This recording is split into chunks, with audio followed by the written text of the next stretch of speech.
प्रश्नावली 7.3 को स्टार्ट कर रहे हैं। बहुत ही आसान प्रश्नावली है, तो सबसे पहले इसका बेसिक पढ़ेंगे और उसके बाद क्वेश्चन आंसर स्टार्ट करेंगे। तो कॉपी पर निकाल लीजिएगा, साथ साथ नोट कीजिएगा। अच्छा, इस प्रश्नावली में आपकी दो प्रमेय यूज़ होंगी। पहली प्रमेय है आपकी SSS सर्वांग समता नियम और दूसरी है RHS सर्वांग समता नियम। इनका मतलब समझ लेते हैं। पहले लिखिए आप SSS सर्वांग समता नियम, सर्वांग समता नियम।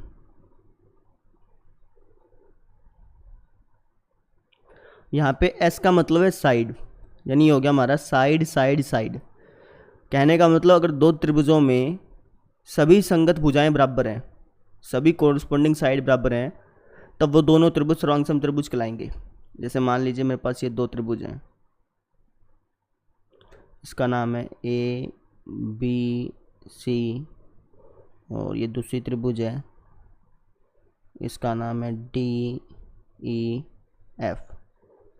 AB भुजा DE के बराबर दे रखी है, AC भुजा DF के बराबर दे रखी है और BC भुजा EF के बराबर दे रखी है। मतलब इनकी सभी संगत भुजाएं बराबर है। ठीक है, तो ये दोनों त्रिभुज आपकी सर्वांग सम त्रिभुज कहलाएंगे, यानी त्रिभुज ABC सर्वांग सम हो जाएगी त्रिभुज DEF के। ठीक, सर्वांग सम का मतलब एक दूसरे की एग्जैक्ट कॉपी। अगर मैं त्रिभुज DEF को उठा करके ABC के ऊपर रखूँगा तो एक दूसरे को ऐसे ढक लेंगे। ये जैसे हम हाथ के ऊपर हाथ रखते हैं तो ढक लेता है ना, वैसे ये दोनों त्रिभुज एक दूसरे को ढक लेंगे क्योंकि इनकी सभी साइड बराबर है। ठीक है, तो इनका यूज़ करेंगे क्वेश्चन आंसर्स को सॉल्व करने में। हमें दो त्रिभुज दे देगा और पूछ लेगा कि क्या ये त्रिभुज सर्वांग सम है या नहीं है, तब हम ये रूल लगा के देख सकते हैं। ठीक, अच्छा, अगला रूल है हमारे पास RHS सर्वांग समता नियम, सर्वांग समता नियम।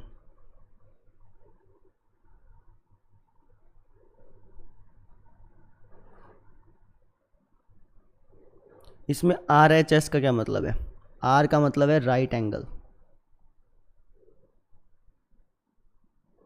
यानी दो त्रिभुजों में राइट एंगल हो। राइट एंगल मतलब 90 डिग्री वाला कोण, हिंदी में बोल देते हैं समकोण। ठीक है, और उनकी हाइपोटेन्यूज बराबर हो। हाइपोटेन्यूज का मतलब कर्ण, और कोई भी एक साइड बराबर हो।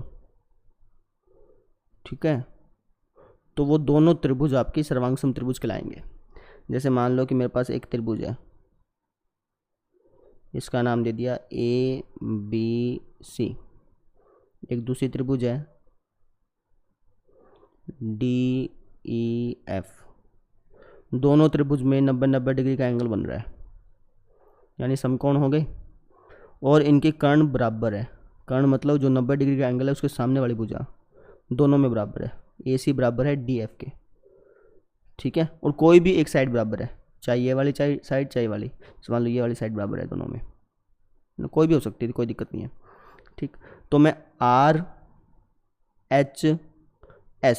Right angle hypotenuse side RHS नियम से कह सकता हूँ कि ये दोनों त्रिभुज सर्वांग सम होंगे, यानी त्रिभुज ABC सर्वांग सम होगी त्रिभुज DEF के। ठीक, तो अब हमारे पास कुल 5 नियम हो गए। 3 नियम हमने पहले पढ़े थे, याद हो तो आपको। पहला नियम हमने पढ़ा था साइड एंगल साइड का, दूसरा हमने पढ़ा था एंगल साइड एंगल, तीसरा एंगल एंगल साइड, चौथा हमने पढ़ा फिर साइड साइड साइड, और पांचवा हमने पढ़ लिया RHS। इन पांचों नियमों की मदद से हम किसी भी त्रिभुज को सर्वांग सम दिखा सकते हैं। ठीक है, ये सभी सर्वांग समता के नियम हैं।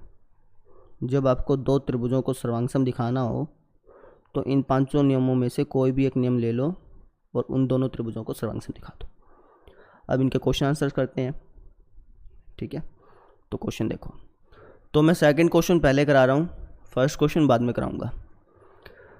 तो बोल रखा है कि AD एक समद्विबाहु त्रिभुज ABC का एक शीर्षलंब है। एक त्रिभुज है ABC और उस पर AD एक शीर्षलंब है जिसमें AB बराबर AC है। तो आकृति बनाते हैं पहले। जैसे ये त्रिभुज है, इसका नाम दे दो आप ए बी सी। इस त्रिभुज पे ए डी एक शीर्षलंब बना हुआ है। शीर्षलंब का मतलब यहाँ भी 90 डिग्री का कोण और यहाँ भी 90 डिग्री का कोण। ठीक है, फिर बोला कि ए बी बराबर ए सी है। ए बी भुजा ए सी के बराबर मिली हुई है। दर्शाइए कि ए डी रेखाखंड बी सी को समद्विभाजित करता है। हमें दर्शाना है कि इस ए डी ने बी सी को समद्विभाजित कर दिया। समद्विभाजित का मतलब दो बराबर भागों में बांट दिया। ठीक है ना, जैसे मेरे पास ये पेन है, समद्विभाजित करने का मतलब किसी को आधा आधा तोड़ दिया।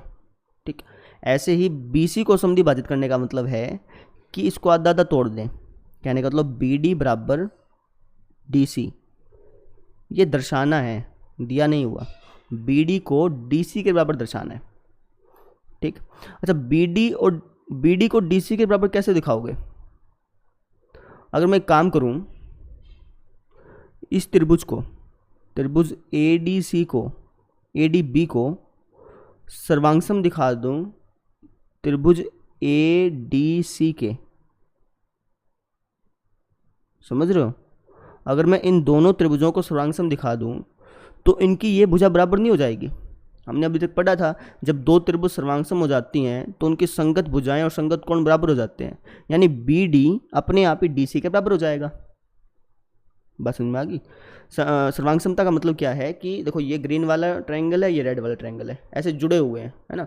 और अगर मैं इनको एक काम करूं, इनको एक के ऊपर एक रख दूं, मतलब इनको ऐसे मोड़ दूं तो एक के ऊपर एक ढक जाएंगे। इसका मतलब बी डी के ऊपर डी सी आ जाएगा तो बी डी बराबर डी सी हो जाएगा। बात समझ रहे हैं? तो मेरा मेन काम है इन दोनों त्रिभुजों को सर्वांगसम दिखाना। ठीक, जैसे ये दोनों त्रिभुज सर्वांगसम हो जाएंगे बी डी अपने आप ही डी सी के बराबर हो जाएगा। समझ गए? फिर क्या बोला कि ए डी कोण ए को समद्विभाजित करता है, यानी इस ए डी ने इस कोण को भी समद्विभाजित कर दिया। मतलब ये कोण बराबर है इस कोण के, ऐसा दर्शाना है। ये भी हो जाएगा, जब ये दोनों त्रिभुज सर्वांगसम हो जाएंगे तो ये वाला कोण इस कोण को ढक लेगा। ठीक है ना, तो ये दोनों बराबर हो जाएंगे अपने आप बाय CP/CT। तो पहले आप खुद ट्राई कीजिए, उसके बाद आगे देखिए। तो देखो अब हल, मैंने दो त्रिभुज ली हैं, एक तो ये वाली और एक ये वाली, तो लिख देते हैं त्रिभुज ABD व त्रिभुज ACD में। इन दोनों त्रिभुजों में AB बराबर AC दे रखा है ना। AD भुजा दोनों में कॉमन है और ये कोण भी 90 डिग्री का है और ये कोण भी 90 डिग्री का है। तो राइट एंगल इसमें भी है, मतलब 90 डिग्री का कोण इस त्रिभुज में भी है और 90 डिग्री का कोण इस त्रिभुज में भी है। हाइपोटोनियस यानी कर्ण दोनों में बराबर है और एक साइड दोनों की बराबर है। तो RHS नियम से ये दोनों त्रिभुज सर्वांगसम हो जाएंगी और इसके बाद हमारे ये दोनों निकल जाएंगे। तो मैं लिख देता हूँ यहाँ पे AB बराबर AC, क्योंकि ये तो हमें दिया है। ठीक है, और AD भुजा दोनों में कॉमन है, AD बराबर AD, ये भुजा दोनों में कॉमन है, मतलब उभयनिष्ठ। और ये कोण भी 90 डिग्री का है, ये कोण भी 90 डिग्री का है। इसका नाम है एंगल ADB, इसका है ADC। एंगल ADB बराबर है एंगल ADC के, दोनों 90 डिग्री। तो RHS नियम से, सर्वांग समता नियम से त्रिभुज ABD सर्वांगसम हो गई त्रिभुज ACD के। ठीक है, जब दो त्रिभुज सर्वांगसम हो जाती हैं तो इनकी संगत भुजाएं और संगत कोण बराबर हो जाते हैं, यानी BD और CD, ये चाहिए था, ये दोनों बराबर हो जाएंगे। रीजन आप लिख देना CP/CT। ठीक है, ये तो हमने बराबर कर दिया। दूसरा पार्ट है AD कोण A को समद्विभाजित करता है, मतलब ये वाला कोण इस कोण के बराबर होगा, ये दिखाना है। ये भी होगा क्योंकि जब दो त्रिभुज सर्वांगसम कर दी तो ये वाला कोण, इस कोण का नाम है angle BAD। BAD, angle BAD बराबर हो जाएगा इस कोण के, इस कोण का नाम है एंगल CAD। CAD,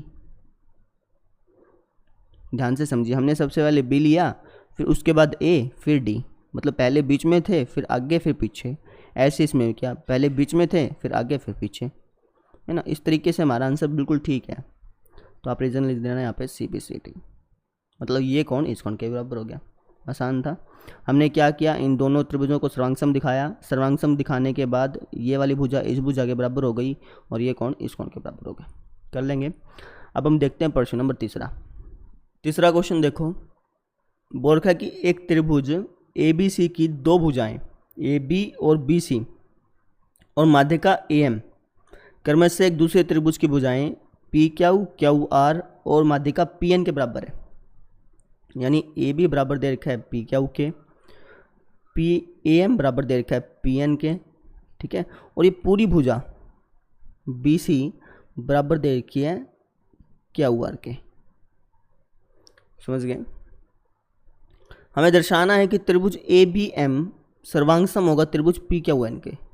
मतलब ये वाला त्रिभुज ABM, इस त्रिभुज को इस त्रिभुज के सर्वांगसम दिखाना है। अब कैसे दिखाओगे, सोचो पहले। ये दोनों त्रिभुज सर्वांगसम दिखानी है। अब सर्वांगसम के हमारे पास 5 नियम है ना। तो अगर मैं यहाँ पर देखूँ, ये वाली साइड इस साइड के बराबर है, ये वाली साइड इस साइड के बराबर है, और ये पूरी साइड दे रखी है इस पूरी साइड के बराबर। तो जब पूरी साइड के बराबर है तो इनका आधा आधा भी तो बराबर होगा। ध्यान से सुनना। BC बराबर क्या हुआ है, अगर मैं BC का आधा कर दूं मतलब BM, है ना, और QR का आधा कर दूं यानी QN, तो ये दोनों भी तो बराबर होंगे। समझ रहे हो। ये तभी बराबर कह रहे हैं क्योंकि इसमें माध्यिका लिखा है। माध्यिका का मतलब ही होता है, माध्यिका का मतलब क्या है कि इस AM ने BC को आधा आधा बांट दिया। अगर यहाँ पर माध्यिका की बजाय शीर्षलंब लिखा होता ना, तब आप ये नहीं कह सकते थे कि BM बराबर क्या हुआ है। माध्यिका लिखा है इसलिए हम कह रहे हैं। बस समझ में आ गई। तो साइड दोनों त्रिभुजों में बराबर होगी तो दोनों त्रिभुज हमारे सर्वांगसम हो जाएंगे। कर लेंगे। तो पहले आप खुद लिखिएगा, उसके बाद देखिएगा। तो मैं लिख देता हूँ यहाँ पे त्रिभुज ABM व त्रिभुज PQN में, इन दोनों त्रिभुजों में क्या क्या बराबर है, AB बराबर है PQ के, और रीजन आप लिखिएगा दिया है ना। AM बराबर है PN के, ये भी हमको दिया है।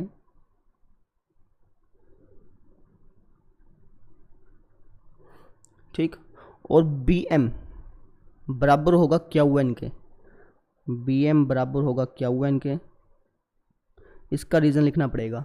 क्या लिखोगे, BC व QR का आधा भाई BC और QR बराबर थे ना, तो इनका आधा आधा भी तो बराबर होगा, मतलब BM बराबर QN होगा। बस समझ में आ गई, ये चीज़ थी।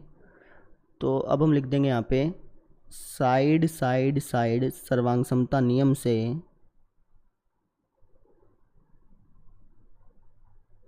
त्रिभुज ABM सर्वांगसम होगी त्रिभुज PQN के, और यही मुझे सिद्ध करना था। दूसरा सिद्ध करना है कि त्रिभुज ABC सर्वांगसम होगी त्रिभुज PQR के। तो ABC कहाँ है, ये त्रिभुज पूरी त्रिभुज इस पूरी के सर्वांगसम है PQR के। ठीक है, कलर करते हैं एक बार मैं इनको। इस त्रिभुज को इस त्रिभुज के सर्वांगसम दिखाना है। तो अगर मैं देखूं, ये वाली भुजा तो इस भुजा के बराबर है, ठीक है, और ये पूरी भुजा इस पूरी भुजा के बराबर दे ही रखी है ना। BC बराबर क्या वर्ड तो दे रखा था, ठीक है, मतलब एक साइड ये होगी और एक साइड ये होगी। समझ गए। ये वाली भुजा इस भुजा के बराबर हो गई और ये वाली भुजा इस भुजा के बराबर हो गई।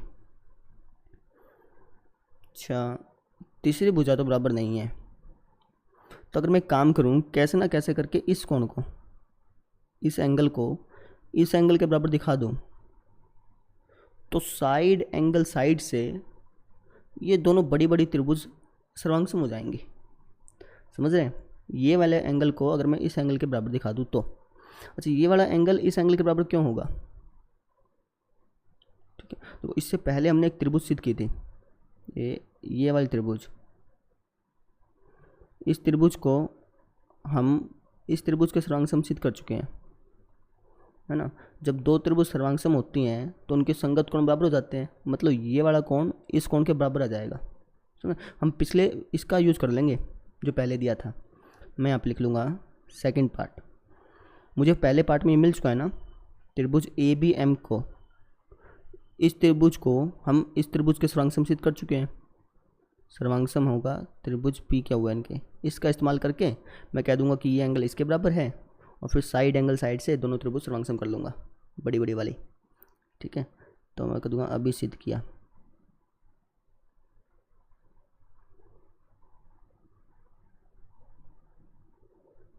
ठीक, तो एंगल बी बराबर होगा एंगल क्या हो के, रीजन आप लिख देना CPCT। ठीक, अब आप त्रिभुज ले लो बड़ी बड़ी वाली, त्रिभुज ABC और P क्या हुआ, त्रिभुज ABC व त्रिभुज P क्या आर में। इन दोनों त्रिभुजों में देखो AB बराबर P क्या है, AB बराबर P क्या ये तो दिया था। ठीक है, और एंगल B बराबर एंगल क्या हो, ये अभी अभी हमने सिद्ध किया। ठीक, अभी सिद्ध किया।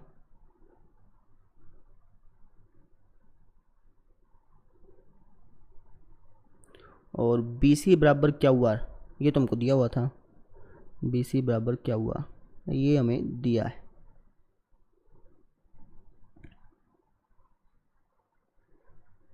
तो साइड एंगल साइड से, साइड एंगल साइड से त्रिभुज ABC सर्वांगसम हो गई त्रिभुज P क्या हुआ के, और यही मुझे सिद्ध करना था। कर लोगे ना? ठीक है, तो अब हम देखते हैं प्रश्न नंबर 4। चौथा क्वेश्चन देखो, बोल रखा है कि BE और CF एक त्रिभुज ABC के दो बराबर शीर्षलंब है। मतलब त्रिभुज है ABC, मान लो ये त्रिभुज है, ये है ABC, इसमें दो शीर्षलंब दे रखे हैं जो कि बराबर हैं, एक तो BE और एक CF। शीर्षलंब का मतलब कि यहाँ भी 90 डिग्री का कोण है, यहाँ भी 90 का है, यहाँ भी 90 का है और यहाँ भी 90 का है। तो बोला कि RHS सर्वांग समता नियम का प्रयोग करके सिद्ध करो कि त्रिभुज ABC एक समद्विबाहु त्रिभुज है। हमें सिद्ध करना है कि त्रिभुज ABC ये एक समद्विबाहु त्रिभुज है, ऐसा सिद्ध करना है। समद्विबाहु त्रिभुज का मतलब इसकी दो भुजाएं बराबर सिद्ध करनी है ना। तो एक काम करूँ, मैं AB को AC के बराबर सिद्ध करने की कोशिश करूँ, AC के बराबर,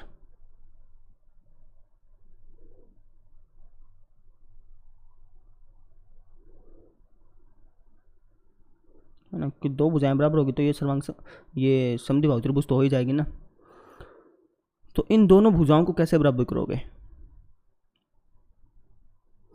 तो आपको याद हो हमने पहले पढ़ा था कि त्रिभुज में दो भुजाएं बराबर हों तो उनके सामने वाले कोण बराबर होते हैं, और दो कोण बराबर हों तो उनके सामने वाली भुजा बराबर होती है।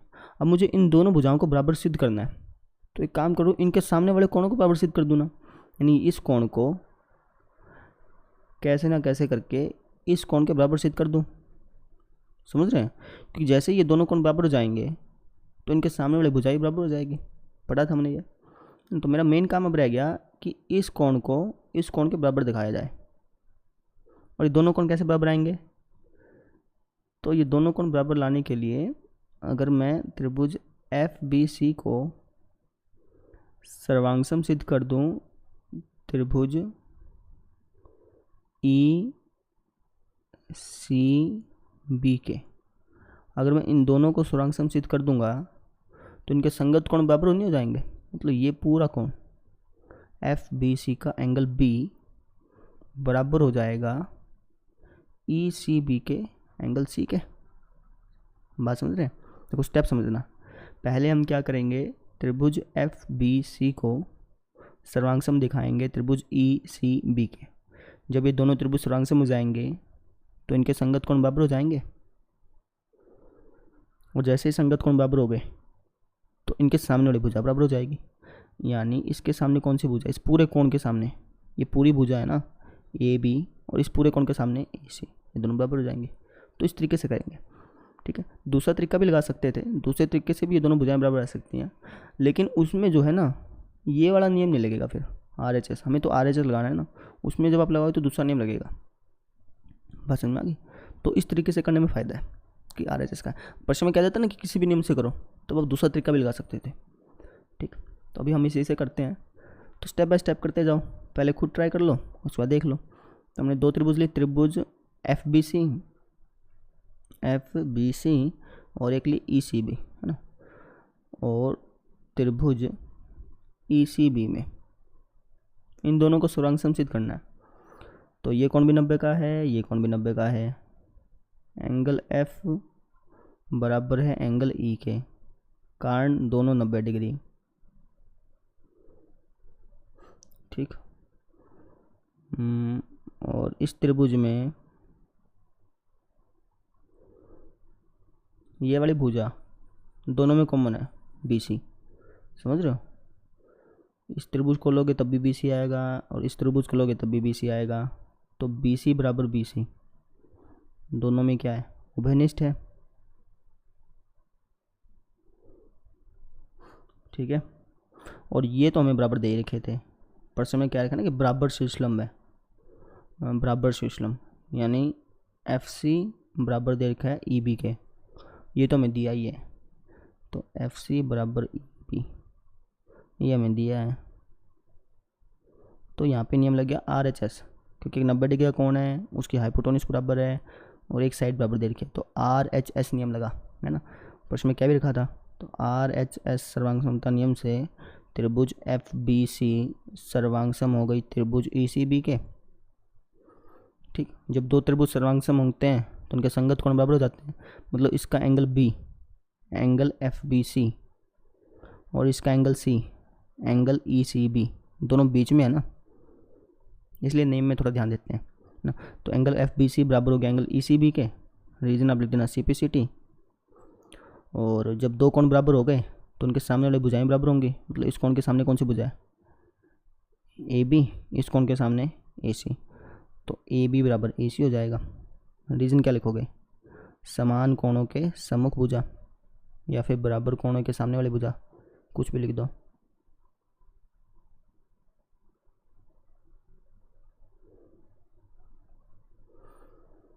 समझ गए? स्टेप वापस समझ लीजिए। इस त्रिभुज को त्रिभुज ECB के सर्वांग सम दिखाया, जब ये दोनों त्रिभुज सर्वांग सम हो गई तो ये वाला कोण इस कोण के बराबर हो गया, जब दो कोण बराबर होते तो उनके सामने वाली भुजा भी बराबर हो गई। तो इस तरीके से करना था, आसान था।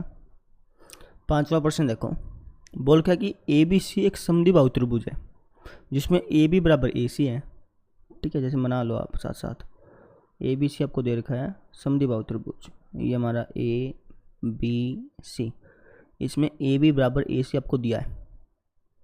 फिर बोला कि AP लंब है BC पर, ये लंब का साइन होता है, तो AP हमारा लंब है। लंब का मतलब है कि यहाँ भी 90 डिग्री का एंगल और यहाँ भी 90 डिग्री का एंगल। खींचकर दर्शाइए कि एंगल B बराबर एंगल C होगा। हमें दर्शाना है कि एंगल B बराबर होगा एंगल C के। एंगल B को एंगल C के बराबर दिखाने के लिए बहुत आसान क्वेश्चन है, पहले आप देख सकते हैं, इसको खुद ब खुद भी कर सकते हैं। इस कोण को मुझे इस कोण के बराबर दिखाना है ना, तो एक काम करूँ ना, मैं इस त्रिभुज को, त्रिभुज APB को अगर मैं सर्वांग सम दिखा दूँ त्रिभुज ACP के, अगर मैं इन दोनों त्रिभुजों को सर्वांग सम दिखा दूँ, तो जैसे ये दोनों त्रिभुज सर्वांग सम होंगे तो इनके संगत कोण बराबर नहीं हो जाएंगे। समझ में आ गया ना भाई? इस त्रिभुज को उठा करके जब मैं इसके ऊपर रखूँगा तो एंगल B एंगल C को नहीं ढक लेगा, इसको ऐसे मोसेंगे तो हम, ठीक है। तो बस ये चीज़ थी, पहले आप खुद ट्राई कर लो, उसके बाद लिख लेना। तो दो त्रिभुज लिए मैंने, त्रिभुज ABP व त्रिभुज ACP। इन दोनों त्रिभुजों में देखा कि भैया ए बी बराबर ए सी दे रखी है ना, ये वाली साइड इस साइड के बराबर दे रखी है। ये भुजा दोनों में कॉमन है, ये भी 90 डिग्री का एंगल है, ये भी 90 डिग्री का एंगल, तो RHS नियम से दोनों सर्वांग हो जाएंगे। तो ए पी बराबर ए पी, ये तो उभयनिष्ठ होगा, मतलब दोनों में ही कॉमन है। और एंगल ये वाला angle A P B, angle A P B बराबर हो जाएगा एंगल ए पी सी के। रीजन आप लिखेंगे दोनों 90 डिग्री, ठीक है। तो RHS नियम से, RH से त्रिभुज ए बी पी सर्वांगसम हो गई त्रिभुज ए सी पी के। जब दो त्रिभुज सर्वांगसम हो जाते हैं, संगत कोण बराबर हो जाते हैं, मतलब इसका एंगल बी और इसका एंगल सी है ना, पूरा नाम लिख देना चाहे, एंगल ए बी पी बराबर हो गया एंगल ए सी पी के। यही हमें चाहिए था, तो by C P C T, ठीक है। चाहे इसको एंगल बी कह दो, पर्सन में क्या कह दो, है ना, तो एंगल बी बराबर एंगल सी होगा, समझिए। तो ये क्वेश्चन था। पहला क्वेश्चन देखो, बहुत आसान क्वेश्चन है, ठीक है। बोला कि त्रिभुज ए बी सी और त्रिभुज डी बी सी एक ही आधार बी सी पर बने दो समद्विबाहु त्रिभुज इस प्रकार है। आकृति दे रखी है, इसमें ए बी सी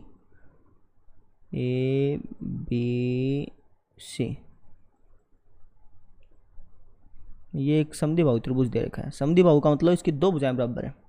मान लो कि ए बी बराबर है ए सी के, ठीक है। फिर बोल दिया कि डी बी सी भी एक समद्विबाहु त्रिभुज है ना, तो डी बी सी ये भी समद्विबाहु दे रखा है। समद्विबाहु का मतलब इसकी भी दो भुजाएं बराबर है, यानी डी बी बराबर डी सी मान लो ना। डी बी बराबर बी सी भी मान लेते थे, कोई दिक्कत नहीं थी, लेकिन हम जनरली इनको ही बराबर मानते हैं, ठीक है। बी सी आपको आधार दे रखा है ना, तो इन दोनों भुजाओं को बराबर मान लो, ठीक। तो यही बात आगे बोल रखी है। फिर आगे बोल दिया कि त्रिभुज ए बी डी सर्वांगसम होगा त्रिभुज ए सी डी के, ऐसा दर्शाओ। हमें दर्शाना है कि त्रिभुज ए बी डी यानी ये वाला त्रिभुज सर्वांगसम होगा त्रिभुज ए सी डी के, ए सी डी के। इस त्रिभुज के सर्वांगसम होगा ऐसा दर्शाना है, समझ लो। इस त्रिभुज को इस त्रिभुज के सर्वांगसम दिखाना है।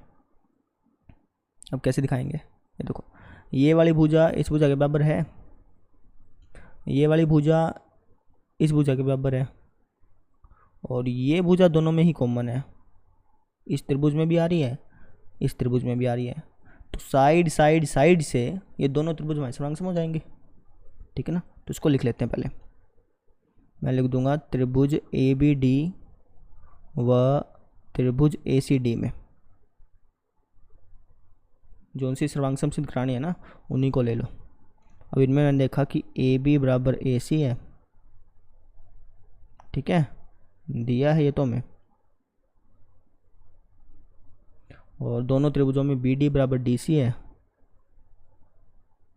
ये भी हमको दिया है। ए डी दोनों में कॉमन है, यानी ये तो बराबर होगी भाई। इस त्रिभुज की ए डी और इस त्रिभुज की ए डी दोनों बराबर होंगी। रीजन आप लिखोगे उभयनिष्ठ, मतलब कॉमन। तो साइड साइड साइड से साइड साइड साइड से त्रिभुज ए बी डी सर्वांगसम हो गई त्रिभुज ए सी डी के, है ना, और यही सिद्ध करना था हमें। अच्छा, ये चारों के चारों रिलेटेड है, तो पहला करोगे तभी दूसरा आएगा, दूसरा करोगे तभी तीसरा आएगा, इस तरीके से समझ लो। पहले का यूज़ अब दूसरे में होगा, जो हमारा ये रिजल्ट आया है ना, इसका यूज़ हम सेकंड में करेंगे, ठीक। सेकंड पढ़ो क्या कह रहा है। कह रहा है कि त्रिभुज ए बी पी सर्वांगसम होगी त्रिभुज ए सी पी के, ए बी पी यानी इस त्रिभुज को, कलर चेंज करता हूँ इसको थोड़ा सा मैं, ए बी पी कौन सा हो गया हमारा, ये वाला त्रिभुज। मुझे इस पूरी त्रिभुज को सर्वांगसम सिद्ध कराना है ए सी पी के, इस पूरी त्रिभुज के।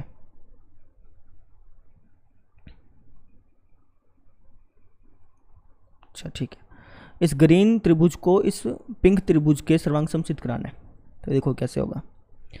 तो इसकी ये भुजा इस भुजा के तो बराबर है, ठीक है। और ये पूरी भुजा इन दोनों में कॉमन है, समझ रहे हो ना। इस त्रिभुज में भी आ रही है और इस त्रिभुज में भी आ रही है, तो दोनों में कॉमन होगी, ठीक। तो साइड दोनों त्रिभुजों में कॉमन होगी। अगर मैं कैसे ना कैसे करके इस एंगल को इस एंगल के बराबर दिखा दूँ, तो साइड एंगल साइड से हमारी ये दोनों त्रिभुज सर्वांगसम हो जाएंगे। त्रिभुज ABP सर्वांगसम हो जाएगी त्रिभुज ACP के। कब होगी? अगर ये एंगल इस एंगल के बराबर हो जाए तो, ठीक है। और ये एंगल इस एंगल के बराबर है कैसे? क्योंकि हमने पिछली बार इन दोनों त्रिभुजों को सर्वांगसम सिद्ध किया था, ABD को और ACD को। जब आप दो त्रिभुजों को सर्वांगसम सिद्ध करते हैं तो उनके संगत कोण बराबर हो जाते हैं, है ना। यानी ये वाला कोण इस कोण के बराबर हो जाएगा। तो इसको 1 मान लो, इसको 2 मान लो। बात समझ में आ गई क्या? मैंने आपको कहा था ना कि पिछली चीज़ का हम यूज़ करेंगे। तो हम लिख देंगे यहाँ पे कि त्रिभुज ABD सर्वांगसम सिद्ध किया था त्रिभुज ACD के। ये जो आया था ना, इसको वापस लिख दिया, अभी सिद्ध किया।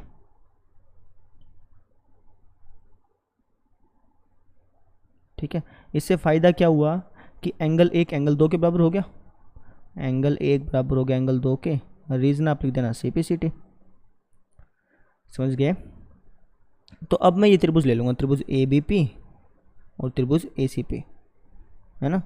और साइड एंगल साइड से इन दोनों त्रिभुजों को सर्वांगसम सिद्ध कर दूंगा।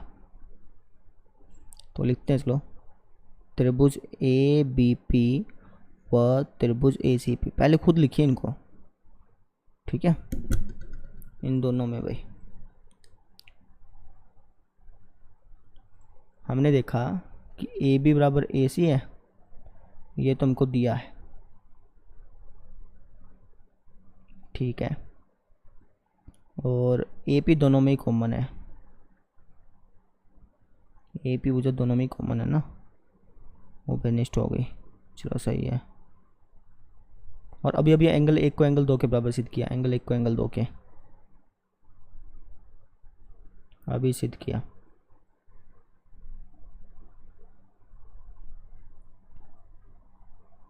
तो साइड एंगल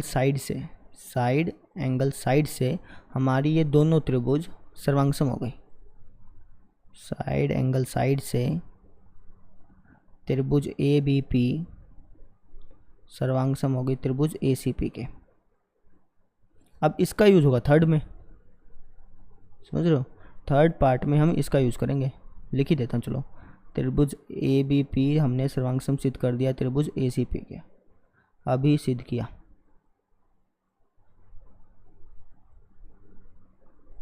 है ना। इसका क्या यूज होगा वो देखो। अब थर्ड पार्ट में बोल रखा है कि AP कोण A और D दोनों को समद्विभाजित करता है, ऐसा दिशाओं समद्विभाजित कर लो, बराबर बराबर भागों में बांट देता है। तो जैसे एंगल A को बराबर भागों में बांट दिया, तो एंगल 1 बराबर एंगल 2 ये दिखाना है ना। तो एंगल 1 तो एंगल 2 के बराबर हम दिखा चुके हैं, ये पहले में दिखा दिया था, तो इसमें तो कोई दिक्कत नहीं आएगी। एंगल 1 तो एंगल 2 के बराबर दिखा देंगे, कोई समस्या नहीं। कोण D को भी समद्विभाजित करता है, कोण D ये हमारा ये है ना, तो हमें इस एंगल को इस एंगल के बराबर दिखाना है। इसको 3 मान लो, इसको 4, तो एंगल 3 को एंगल 4 के बराबर दिखाना है। अब यहाँ पर थोड़ी बहुत समस्या आ सकती है। अब खुद सोचिए कि एंगल 3 एंगल 4 के बराबर कब होगा? जब हम सोचिए, पहले तो खुद सोचिए, जब हम इन दोनों त्रिभुजों को, इस त्रिभुज को और इस त्रिभुज को, इन दोनों त्रिभुजों को सर्वांगसम दिखा देंगे, तब ये दोनों कोण बराबर नहीं हो जाएंगे। समझ लो, एंगल 3 को एंगल 4 के बराबर दिखाना है ना, तो इसके लिए आप त्रिभुज DBP को DCP के सर्वांगसम दिखा दो, तो ऑटोमेटिक ही एंगल 3 और एंगल 4 क्या हो जाएंगे? बराबर हो जाएंगे। अच्छा, अब समस्या आई भाई, DBP को DCP के सर्वांगसम कैसे दिखाऊंगा? देखो, DB बराबर DC है, ये तो मैं दिया हुआ है, और ये भुजा दोनों में कॉमन है, DP दोनों में कॉमन है। अगर मैं कैसे ना कैसे करके BP को, इस BP को बराबर दिखा दूं PC के, तो साइड से ये दोनों त्रिभुज सर्वांगसम हो जाएंगे। समझ रहे हो मेरी बात को? बीपी को पीसी के बराबर दिखा दें तो साइड से ये दोनों त्रिभुज हमारी सर्वांग समझ आएगी। अच्छा, बीपी बराबर पीसी कैसे निकलेगा? इससे निकलेगा, समझ रहे हो? आप लिख दें यहाँ पे त्रिभुज ए बी पी, ये तो मैंने लिख दिया ना, त्रिभुज ए बी पी सर्वांग सम है त्रिभुज ए सी पी के। तो बस अब लिख दो आप कि जब ये दोनों सर्वांग सम होंगी तो बी पी बराबर होगा सी पी के, या फिर बी पी बराबर सी पी लिख दो आप, सिंपल, कोई दिक्कत नहीं, बी पी बराबर सी पी लिख देना। बी पी होगा सी पी के बराबर by C P C T, है ना। और यही मुझे दिखाना था, तो इसका मतलब ये वाली भुजा भी इस भुजा के सर्वांग सम होगी, मतलब बराबर होगी, है ना। तो साइड से मैं इन दोनों त्रिभुजों को सर्वांग सम कह सकता हूँ। तो बस ये ले लो दोनों त्रिभुज, त्रिभुज बी डी पी, पहले आप खुद करें अब, ठीक है। बी डी पी तथा सी डी पी में, इन दोनों में मैंने देखा कि बी डी बराबर सी डी है, डी पी बराबर डी पी है, और बी पी बराबर सी पी है। कारण आप लिख लेना, ये दिया है, ये दोनों में कॉमन है, और ये अभी सिद्ध किया। तो साइड से त्रिभुज बी डी पी सर्वांग सम आ गई त्रिभुज सी डी पी के। कर लेंगे, आसान था। अब हम देख लेते हैं चौथा पार्ट। चौथे पार्ट में तीसरे का यूज़ होगा, कैसे वो देखो।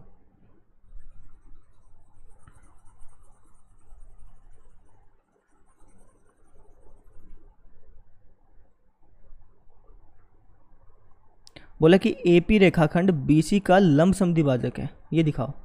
एपी जो है वो बीसी का लंब समद्विभाजक है। लंब समद्विभाजक का मतलब कि इसको आधा आधा ही बांटता है, यानी मुझे बीपी को पीसी के बराबर दिखाना है, और ये भी दिखाना है कि यहाँ पर भी 90 डिग्री का कोण बन रहा है और यहाँ पर भी 90 डिग्री का कोण बन रहा है, समझ रहे हो? दोनों तरफ 90-90 का एंगल दिखाना है। बात समझ में आ गई ना? तो बीपी तो पीसी के बराबर हम दिखा चुके हैं, इन दोनों को 90-90 का एंगल कैसे दिखाएंगे? इसके लिए हम यूज़ करेंगे जो हमारा पिछला रिजल्ट आया था, ठीक है। तो पहले मैं लिख देता हूँ बीपी बराबर पीसी, ये तो मैं दिखा चुका हूँ,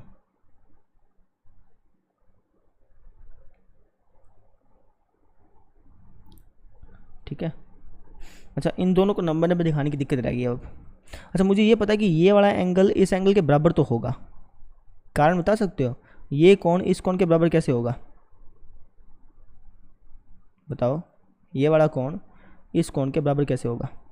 क्योंकि भाई हम दोनों त्रिभुजों को सर्वांग सम सिद्ध कर चुके हैं, डी बी पी को सर्वांग सम सिद्ध कर चुके हैं डी सी पी के। जब दो त्रिभुज सर्वांग सम हो जाते हैं तो संगत कोण बराबर नहीं हो जाते, तो ये कोण इस कोण के तो बराबर होगा। बात समझ में आ गई ना? कैसे लिखोगे? आप लिखोगे त्रिभुज डी बी पी को मैं सर्वांग सम सिद्ध कर चुका हूँ त्रिभुज सी डी पी के। इसको ऐसे कैसे नाम दे लो, इसको ऐसे मत नाम दे, कन्फ्यूज हो जाओगे खाम का, ठीक है। जो अपना रिजल्ट आया था उसको लिख दो वापस, त्रिभुज बी डी पी को मैं सर्वांग सम सिद्ध कर चुका हूँ त्रिभुज सी डी पी के, ठीक है। अभी सिद्ध किया, जब दो त्रिभुज सर्वांग सम होती हैं तो उनके संगत कोण बराबर होते हैं, मतलब ये वाला एंगल इस एंगल के बराबर। इस एंगल का नाम दे दो जैसे 5, इसका दे दो 6, तो एंगल 5 बराबर हो गया एंगल 6 के, ठीक। अच्छा, मुझे ये पता है कि एक सीधी रेखा पर बनने वाले कोणों का जोड़ 180 होता है, यानी मैं कह सकता हूँ कि बीसी पर दो कोण बन रहे हैं 5 और 6, तो इन दोनों का जोड़ 180 होगा। लिख दूँ यहाँ पे, और एंगल 5 प्लस एंगल 6 बराबर होगा 180 डिग्री के। रीजन रैखिक युग्म, ठीक। अब एंगल 5 को तो एंगल 5 रहने देता हूँ, एंगल 6 को बदल देता हूँ। एंगल 6 को मैं एंगल 5 लिख सकता हूँ ना, बराबर है, तो एंगल 6 बदल दिया। अब एंगल 5 प्लस एंगल 5, 2 एंगल 5 बराबर 180, यहाँ से मेरा एंगल 5 की वैल्यू आ गई 90, और यही मुझे सिद्ध करना था। एंगल 5 90 हो गया तो एंगल 6 भी 90 होगा, क्योंकि दोनों बराबर है ना। कर लोगे? तो यही हमें सिद्ध करना था। हमें क्या दिखाना था कि ये दोनों कोण 90-90 डिग्री के हैं, तो ऐसे दिखा दिया। ध्यान से समझना इस क्वेश्चन को, बहुत आसान था। हमने क्या किया, पहला पार्ट सोल्व किया, उसका जो रिजल्ट आया, जो आंसर आया, उसका दूसरे में यूज़ किया, दूसरे का जो आंसर आया उसको तीसरे में यूज़ किया, तीसरे का जो आंसर आया उसको चौथे में यूज़ किया। इस तरीके से 4 रिलेटेड थे, और इंपॉर्टेंट क्वेश्चन एग्जाम में पूछा जाता है। एक तो ये और एक 5वां क्वेश्चन, पाँचवां नहीं सॉरी 4था क्वेश्चन, दोनों इंपॉर्टेंट है। तो इसको एक बार वापस से कर लीजिएगा, और बस हमारी एक्सरसाइज ख़त्म होगी। Thank you.